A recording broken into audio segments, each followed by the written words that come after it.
The MSI GF63 gaming laptop is available for a pretty good price. Probably why so many of you have asked me to check it out. But how well does it perform in games? I've benchmarked 15 different games at all setting levels to show you how well it runs and help you decide if it's worth it.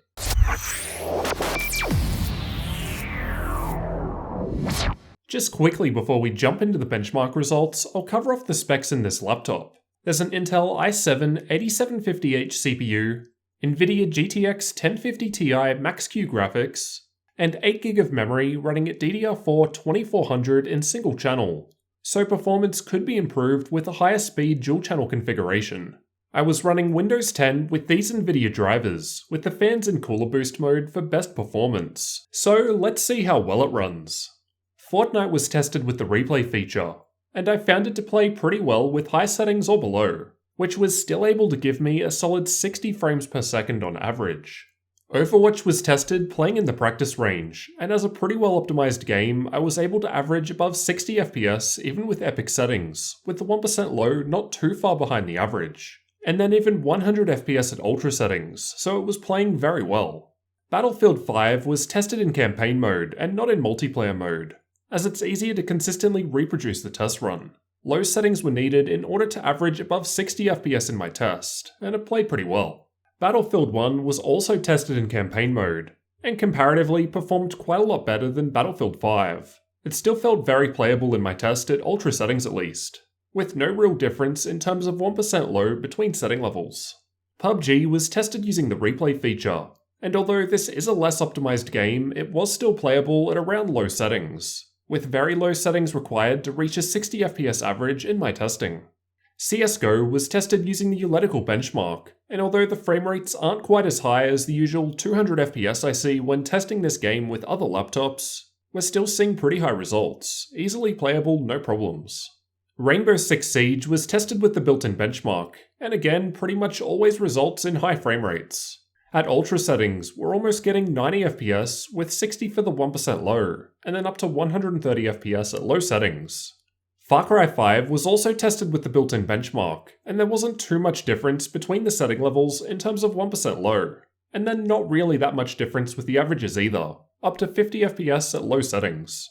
Assassin's Creed Odyssey was another game that was tested with the built-in benchmark, and as a pretty poorly optimized game, the frame rates we're seeing aren't that high, but it was playable at medium and low settings. I don't think the game needs a high frame rate to play. Dota 2 was tested using a fairly intensive replay, so this should be a worst case scenario. These results are not the same as actually playing the game, which would result in higher performance. I did play a quick game with ultra settings just for comparison, and it was averaging around 90 FPS with not much going on. Watch Dogs 2 is a demanding game, but as it doesn't seem to need a high frame rate to play, I have no trouble playing at very high settings. Anything above 30 FPS, as long as the 1% low isn't too terrible, runs fine for me. Ultra was a bit choppy, but anything else was acceptable. Ghost Recon is another demanding game that was tested using the built-in benchmark. I'd argue a higher frame rate is more preferable in this sort of game, but with the frame rate seen at medium and low settings, you should be able to play it well enough. The Witcher 3 played great at anything below ultra. Most laptops don't run too well at ultra settings in this title, but at high or below it seemed fine, with above 60 FPS averages possible at medium settings or lower. Doom was tested using Vulkan, and the game played pretty smoothly at ultra settings, where we still saw over 60 FPS averages, with the 1% low not too much further behind, then up to 80 FPS at low settings. Shadow of War was tested with the built-in benchmark, and we're still able to average close to 60 FPS with medium settings, so should still be playable around here or lower. This was my first time testing a laptop with the GTX 1050 Ti Max-Q graphics, and we were seeing some fairly decent frame rates in most games.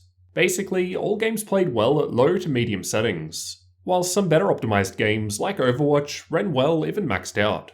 I did think the i7 8750H was a little strange of a matchup with the 1050 Ti Max-Q.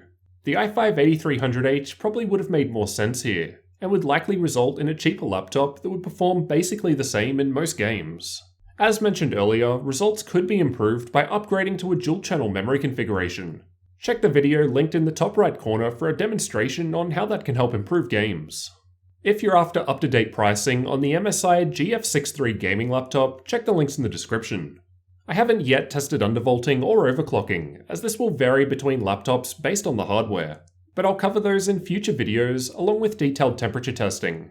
This is just how the laptop performs out of the box in a number of different games, as this is likely how most people will probably end up using it. But don't worry though, I'll definitely cover the more advanced stuff in upcoming videos too. So how do you guys think the MSI GF63 8RD gaming laptop did in these games? It's doing pretty well for a mid-range laptop with around mid-range graphics. Although it was still capable of playing all of these games with around low to medium settings no problem, a dual-channel memory configuration most likely would have helped it perform a bit better.